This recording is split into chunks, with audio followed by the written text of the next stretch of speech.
Ayan, gawa ulit tayo ng salabat. Yan ay luya. Galing pa yun sa Bicol. Papakulan natin yan. Yan ang ating gagawing coffee.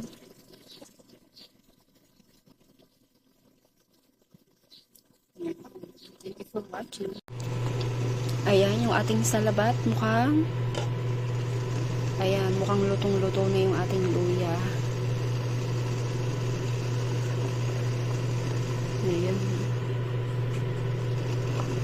Maya-maya, iinumin natin yan.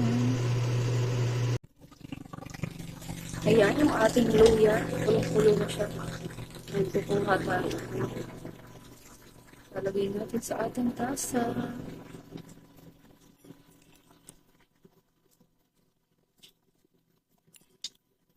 Naku, mukhang matapang to ah.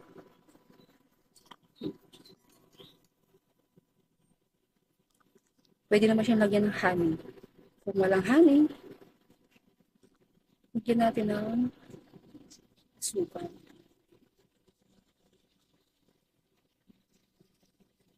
Hindi natin masyadong puno. Yan ang ating luya. Yung ating salaba. Tingnan natin ito.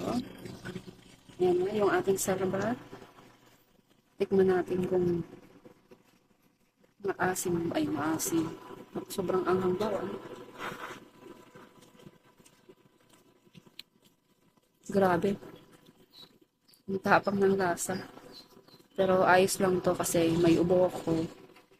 May sipin. Yan, sakto-sakto. Yan, tara. Inom tayo ng salabat.